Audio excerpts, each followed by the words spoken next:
시청자 여러분 안녕하십니까? K랜 뉴스입니다. 충청남도가 대규모 재난에 대비해 재난전문 자원봉사단을 출범했습니다. 재난전문 자원봉사단은 공무원, 자원봉사센터, 재난대응 협업기능 봉사단체를 중심으로 총 200명 내외의 규모로 운영됩니다. 평상시 전문 봉사단은 일반 봉사활동과 상시 네트워크를 가동하고 재난이 발생했을 때는 즉각적인 봉사활동과 함께 현장 봉사자 관리 체계로 전환됩니다. 충청남도 관계자는 재난 극복을 위한 민관 자원봉사 협력 체계를 구축하고 이를 통해 행복한 공동체를 조성하는 데 앞장설 것이라고 말했습니다. 연일 폭염이 이어지면서 전력 사용이 급증하고 있는데요. 느슨한 단속을 틈타 일부 상점들이 문을 열고 냉방을 하는 일이 반복되고 있습니다. 김경모 기자입니다. 연이은 폭염에 전력 사용이 급증하는 가운데 일부 가게들이 문을 열고 냉방을 가동해 전력 과소비라는 지적이 일고 있습니다. 전북 전주 시내 한 번화가입니다. 문을 열고 영업하는 가게들을 어렵지 않게 발견할 수 있습니다. 옷과 신발, 화장품 등 업종을 불문합니다. 한국에너지공단에 따르면 이처럼 문을 열고 영업을 하면 전력 사용량이 3배 넘게 든다고 합니다. 요금 체계가 전력 낭비를 부추긴다는 주장도 있습니다. 상업시설에 쓰이는 전력은 가정용과는 달리 누진제를 적용하지 않기 때문입니다. 에너지 절약을 위해 좀 더 강력한 단속이 필요하다는 요구와 상인들의 영업권을 침해해서는 안 된다는 의견의 충돌이 여름철마다 반복되고 있습니다. K랜 뉴스 김경모입니다. 강원도가 사회적 경제기업 전용 특례 보증을 시행합니다. 이를 위해 강원 신용보증재단과 업무 협약을 체결하고 45억 원 규모의 금액을 보증해 사회적 경제 활성화를 위해 관련 기업들에게 도움을 줄 계획입니다. 지원 대상은 인증 예비 사회적 기업, 마을기업, 협동조합, 자활기업으로 업체당 최대 4억 원까지 지원 가능합니다. 국토교통부와 서울시가 주택시장 안정과 서민 주거복지를 강화하기 위해 정책협의체를 개최했습니다. 이날 회의에서 국토부와 서울시는 주택시장의 안정을 최우선 과제로 삼고 협력 대응해 나가기로 합의했습니다. 이를 위해 주택시장에 영향을 줄 수 있는 각종 개발 사업의 시장 영향력을 공동으로 점검하고 주요 개발 계획을 발표하기 전에 양 기관이 내용을 공유 관리하기로 했습니다. 또 한국감정원을 포함한 합동시장 점검단을 구성해 불법 청약, 전매, 중개 행위 등에 대한 단속과 처벌을 강화해 나갈 계획입니다. 광주광역시와 중소기업중앙회가 청년 일자리를 창출하기 위해 손을 잡았습니다. 두 기관은 지난 6일 청년 일자리가 넘쳐나는 도시구현을 위한 업무 협약을 체결했습니다. 이날 업무 협약을 통해 지역 중소기업 청년 일자리를 창출하고 중소기업에 대한 인식 개선 사업을 진행하는 등 청년 일자리 창출과 지역 중소기업 육성에 힘을 모으기로 했습니다. 또 지역 중소기업의 혁신 성장을 위해 지속적으로 협력해 나가기로 했습니다. 폭염으로 말벌 개체가 증가하고 있어서 경기도가 도민들에게 주의를 당부했습니다. 경기도 북부 소방재난본부는 야외 활동 시 진한 향수나 화장품 사용을 자제하고 밝은 색 옷을 입는 것이 좋다고 밝혔습니다.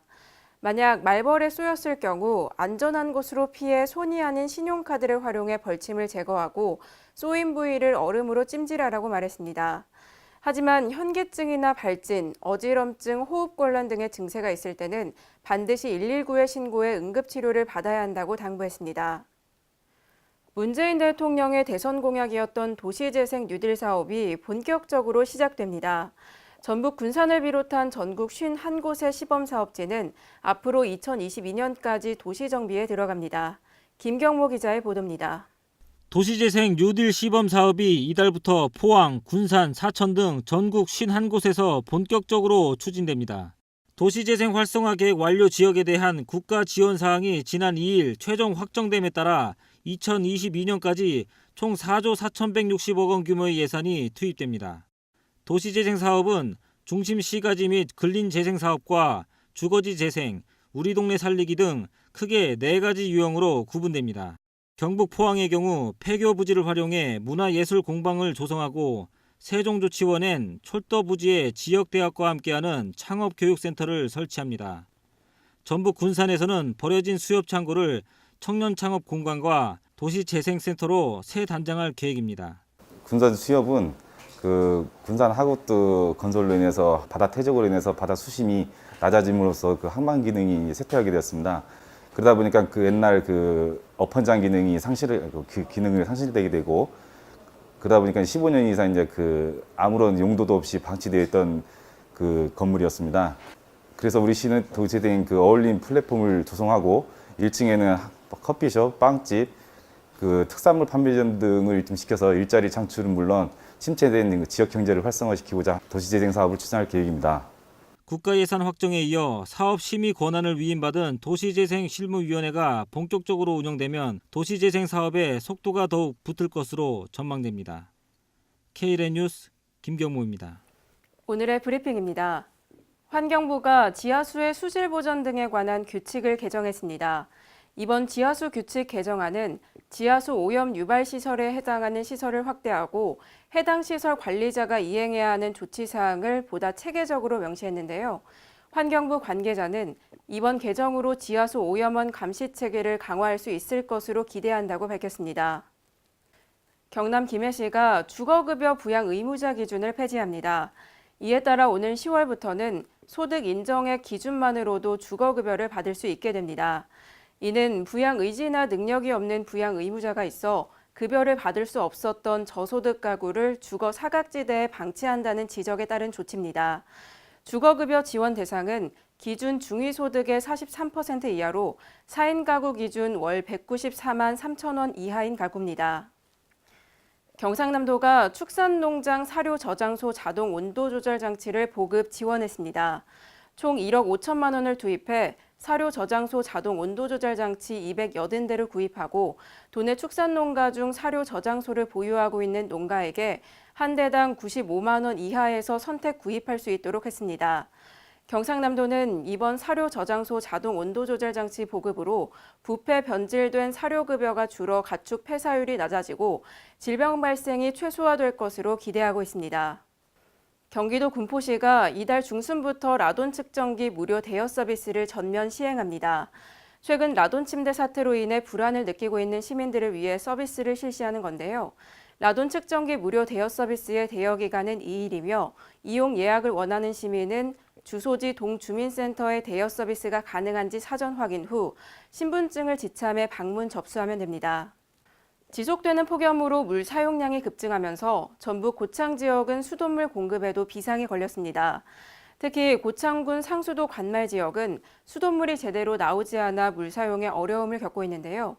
이에 따라 고창군은 수자원공사 부안권 지사에 수돗물 공급량을 50% 정도 늘려줄 것을 요청했습니다.